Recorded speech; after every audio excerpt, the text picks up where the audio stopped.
from 18 to 25 and then come back if that's what you really want to do, because the world's a great place, go and experience it, what are your skills and talents, how do you move forward with it? A good number of our students stay at Clevedon for very positive reasons. Some of our students at 16 decide to come back into Clevedon because it's the easy option. And actually it's 2 minutes from home. And actually, I don't need to do anything more than sign up on before and back where I need to be. So raising aspirations has been really key with us. And part of this particular project was very much along those lines about how we could take people forward and we've raised. I was going to ask you, just in terms of thinking about where those young people imagine themselves being and how you help them imagine themselves in another place, what outside influences can you bring in to help them do that? Increasingly more as we work our way through. Some of it's about us simply trying to get them out into the world. And I'll go from the stages that I'm a geography teacher by trade, that I take a new bus into Bristol to look at different parts of the city, ends up with my noisy boys suddenly going, can we get back in the bus when I'm in the middle of Eastern? In the middle of the day, because they're a bit anxious about where we are, which is ridiculous. Okay, so part of it is about taking them out and seeing the big wide world, and taking them further away. Another part of it is very much around bringing people into school. You know, and I was very taken, and yes, you had resources coming out of the, but I was very taken by Marie Stubbs' work when she took over the famous school in London, and yes, her husband was on Stubbs and all the rest of it, and she could literally pull people in. But the way she raised aspiration in her school in London was literally by pulling people in and having all these top people who made it, who've been sat in those seats, you know. And we've tried that, and we've tried that with real positive feedback. You know, I brought people in. We've had a couple. We don't get many. We've had a couple to Oxford and Cambridge in the last few years. One went all the way through the first, and then went into London for a master's and PhD. And I brought Lizzie back and said to the kids, she sat there 6 years ago. Right? She went to LSE, having been at Oxford, and then ended up working in the European Parliament. So this girl had done really well, and she had been somebody who worked incredibly hard and played the piano and all that kind of stuff. But frankly, her aspirations have really pushed her and moved on. Now that's just one example, you know. But I think just getting people in has been really key for us here at Clevedon. You know, about how we really give them an opportunity to complete. You know, I've taken other students from here and gone, well, actually, I want to go to Europe, but actually, you're going to get 3 A grades. Yeah? Where do you want to go? Where do you want to be? What kind of setup do you want moving forward? You know, and again, please don't get me wrong, Uni is a great place. I've got some brilliant courses, and if you live in the other part of the country, I very much recommend you coming to Bristol and going to Uni.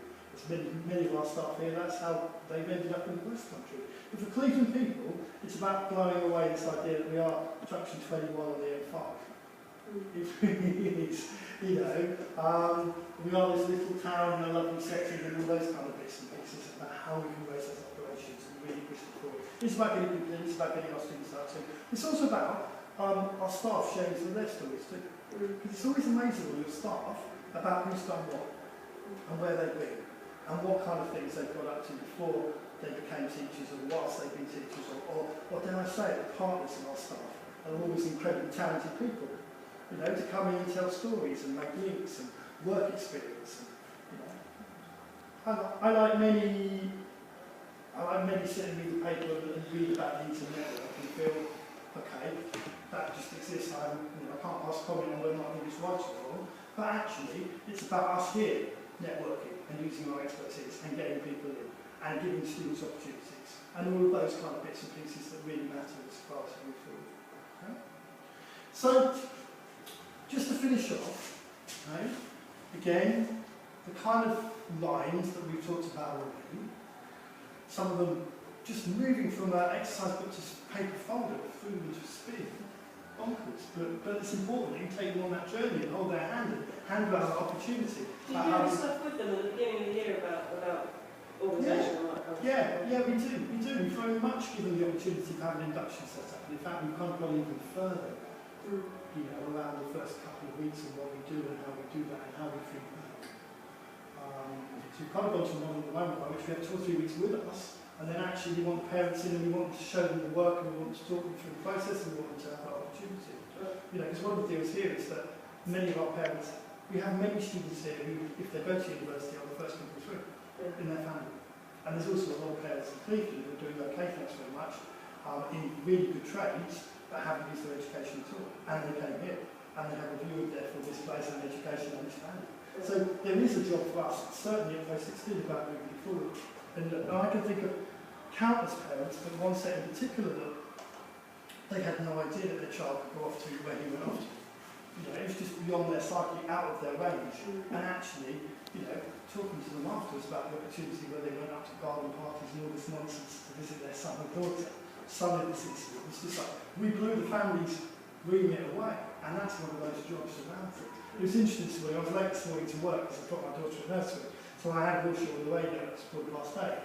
And I sat and reading about how he dared pass Colin in any way, shape or form about what we're doing with our best ability. Because I've seen some stunning good work with our best ability in comprehensive schools. And this constant line he has to pedal around at the moment about we're not doing it, it's not working, and we're not giving the best deal is a load of rubbish, okay, in my opinion, you know. But very much about how we move that forward is a key agenda, I think. You know, about how we really push our very best students through. You know, but he was saying this morning, one thing I did agree with him is that if you go to schools where perhaps parents aren't supporting, it's up to the school to do the work. It is up to us to do the work. That is where we can make a difference. You know, at post 16 level, I think that's really important that we do raise aspirations, clear boundaries out of the way. The number of conversations I've had with parents around post 16 funding, or rather university funding, is ridiculous. But it's not ridiculous because it's the whole culture of parents who've never been into debt, and the whole idea of going into debt is something which is completely against their psyche. So there is a whole level of education. Quite often I've had to just go, I'm not going to win this. You know, those kind of stuff. Right? So, similar on the way through. So, our post 16 learners, what are they like? They're very tied into a system that we've built ourselves, which is about hand-holding the 2G system. We've had to get them in at the start of it, and we've had to give them opportunities to take responsibility for their learning. And to build in the time at the beginning of the courses that we just talked about, in order to get some really good work patterns right. And for them to understand that the learning is different in many instances. Sometimes it's quite similar, but most of the time it's very different. And certainly the role of the teacher being a resource in the classroom is something that we've really pushed at moving them forward. And when we've done that, we've had those lovely moments of students who haven't succeeded at GCSE but then have really come to their own at post 16 and just developed at a different time and had the opportunity to move forward, you know, and go on to great places. Okay. Was that what you thought you were getting? Is that roughly where we were? Our post 16, your post 16 learners fairly similar, those who have post 16 learners? Any ideas, any tips, any ideas that you've tried that have worked really nice and really well? We're kind of in a different situation because we're on sixth form. We are an ethnic college. Right. So we get everything and all the way through from level 1 through to we run H&Ds as well. Sure. We've got a massive variety and people come to us for change. Yeah. They've been in a school situation and we get some really high academic flyers, but we also get the ones that hate school. Sure. But they still want to carry on, so they want the opportunity to start fresh kind of thing. And it's interesting that you've done this because we've done something very similar with our learners in the past year where we've looked at what attributes we want the learner to have and how we can develop them, etc. But it's quite similar whether they're in a sixth form college or in a sixth form middle school. It's amazing how similar the student is at the end of the day. We certainly, my worry at the moment is next year, January we've always used as that, oh my god, you're doing some more work. It's going to cost you 30 quid because you didn't do the work the first time. How do we get them to take it seriously if we do a mock exam? I don't think with 3,500 students, which is what we've got, we can possibly run mocks in the same environment as running the real exam. So we can't take out the sports hall in the main hall for 2 weeks. So if we do a mock in a classroom, I know straight away my students don't revise for it. So how do we come over that stumbling block of they're used to this modular expectation and how we make it a linear process for them is my big fear at the moment, because I to some extent rely on that January kick up and backside for the lazy ones. They're bright but they're lazy. And they don't get, they don't get any, and they're kind of, I was an A grade student. Well, how do I get that into their heads straight away? That's my big strength for something. I think it's just about chunking all the time. You haven't got a big opportunity from outside to go, gosh, you haven't done it, you must put your finger out. So I think it's about chunking up sections all the way through, and I think it's it's more difficult, of course, it is when it's about start being really realistic and knowing where they are. You know, and that might be quite a lame answer, but I think that's where we certainly are with our pattern with this one. But part of us is about changing the concept of our own establishment about how we approach the whole thing. Because actually, our staff aren't used to working like that. And it's clearly a very different way of learning, about squirreling away all of this knowledge, and then when do you revisit it? You know, do you leave it right to the end and then read about it through the course? Do you constantly come back to it? You know, there's all those choices which used to be part and parcel of the education system, but have now gone away, and now we've got a completely different challenge on our hands. So I completely agree. I thought it was quite interesting. David was talking the other day about sort of learning. You were in the sort of review side of things, and that's something we're going to be encouraging our students to do much more. I mean, we already do topic tests at the end of each section, but I think what we're going to have to do is do a topic test, do another section, and then come back and do the original topic test again, just so we're keeping refreshing things in their memory. Because it is going to be such a culture shock to them. Absolutely. Similar ways? Our GCSE maths is going the same way. Right. So as we do our tests throughout, we're making sure that the second test is most of the stuff we've done recently, but it includes stuff about the first stage as well. And the third test will do stuff from the previous as well. Yeah. We'll probably do the same thing. I find in our schools a kind of a similar thing that what you're saying about, you know, we have the students who are really used to doing well, and kind of, yeah, I'm an A star, I'm an A kind of student. But in our school it's kind of the opposite, that they do have really high aspirations, so then they come into sixth form sort of thinking that they, you know, they're just going to sort of cruise through and it'll be fine, and you get lots of them have a massive shock. Yeah, and quite a lot of parental pressure and things as well, and sort of wondering, as you said, sort of why is it still getting an A and that kind of thing, which I think It's interesting. try and manage. Yeah. I worked in Surrey before I worked here, and I had exactly that. I had parents on the phone all the time. You know, we had this line, I don't know if it's right or wrong, but you know, parents were too busy on the rat race to actually give too much time to their kids. So therefore, they took it out by making sure school was doing what it needs to do. And maybe that was a bit unfair, but you know, we had an awful lot of people who were working a phenomenal number of hours. You know, but I was forever being phoned by parents. And I came here and it was like no one ever phoned. You know, so we kind of went from one end to the other, and actually, of course, in the middle is somewhere where you need to be. And that's why that communication with parents, I think, is just absolutely key. You know, we always start. We have an evening right at the beginning of year 12, and the first thing we say to parents is, "You think that this is the time when you have less communication. This is actually the time when we want most communication with you." You know, I don't want to get to a stage where I read the article about the university prof who was being found out by somebody's mum wanting a report. I mean, you know, we've all heard that one and gone, no, surely not.